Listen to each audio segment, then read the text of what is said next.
Hello जी, मैं astrologer अभय। तो आज हम बात करेंगे कुंडली में एस्ट्रोलॉजी के योग है या नहीं है। तो ये वीडियो थोड़ी लंबी होने वाली है, रेगुलर वीडियो से 3-4 मिनट की वीडियो रहेगी। तो देखो, इसमें ना जो हाउसेस डिपेंड करते हैं वो 3 हाउसेस डिपेंड करते हैं। पहला हमारा 8th हाउस, जो हमारा ऑकल्ट का प्लेन ऑकल्ट का हाउस होता है, ठीक है। और जो दूसरा हाउस है वो है हमारा 10th हाउस, जो हमारा कार्य का वर्क प्लेस का हाउस होता है, ठीक है। और हमारा तीसरे नंबर में जो है वो है सेकंड हाउस, ठीक है। सेकंड हाउस जो होता है हमारा भाषा का, हमारी वाक्य का, हमारे मुंह से शब्द कैसे आएंगे, हम लोगों के सामने कितने अच्छे से अपने शब्द रख पाएंगे, इसका हाउस होता है, ठीक है। तो अगर हमारी 8th हाउस में शनि बैठ गया या फिर केतु बैठ गया, ऑकल्ट के ही हाउस में ऑकल्ट के ही प्लेनेट बैठ गए, क्योंकि शनि और केतु बहुत ज्यादा स्पिरिचुअल ग्रह माने जाते हैं। ऐसा व्यक्ति तंत्र और तंत्र काटने की भी क्षमता रखता है, जिसकी कुंडली में 8वें घर में शनि और केतु अच्छे शुभ स्थिति में, शुभ अपने मित्र के लग्न में बैठ गए, तो वो व्यक्ति एक अच्छा खासा तांत्रिक भी हो सकता है।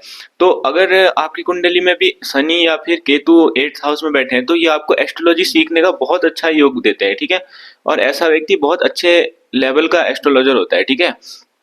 और हमारा कार्य क्षेत्र जो हमारा 10th हाउस है, ठीक है।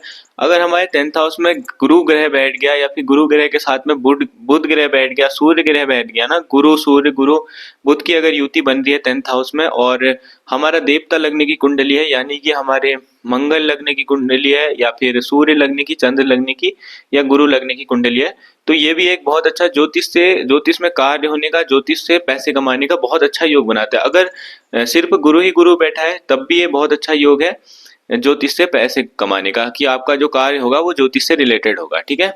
अगर गुरु के साथ मंगल बैठा है तो ये बहुत ज्यादा धार्मिक कार्यों में आपको लगा सकता है, यज्ञ करने वाला ब्राह्मण बना सकता है, ठीक है। और इन कार्यों में लगा सकता है।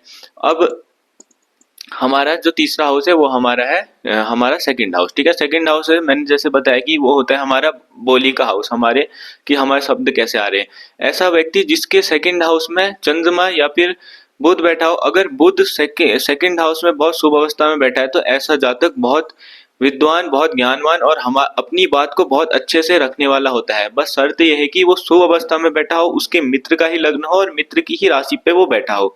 तो ऐसा ऐसा व्यक्ति का जो वो कहेगा ना वो जल्दी से सफल हो जाता है। जैसे मान लो अगर वो कहेगा कि जा तेरा ऐसा हो जाएगा ना, तो उसके वो चीज, वो जो वाणी है उसकी फलित होती है। बुध जो है ये वाणी का ही कारक है, और वाणी के ही घर में बैठ जाए तो ऐसा व्यक्ति जो बहुत मतलब ऐसा आदमी होता है कि वो कह देगा तो बिल्कुल तुरंत ही फलित हो जाएगा। तो एस्ट्रोलॉजी के लिए ये योग भी अच्छा माना गया है, ठीक है।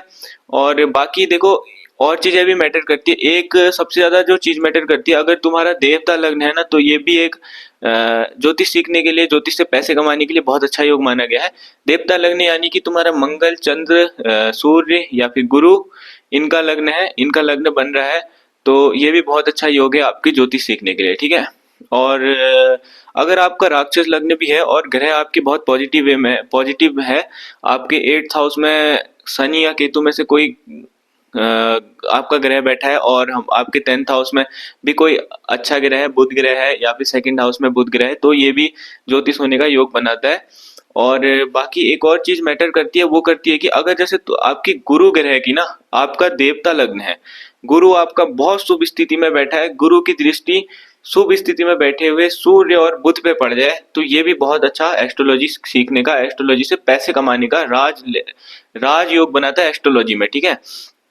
और एक और चीज है, जैसे गुरु का अगर दृष्टि पड़ गई, गुरु की दृष्टि अगर सिर्फ सूर्य में या सूर्य बुध में या फिर चंद्र में पड़ गई, ठीक है।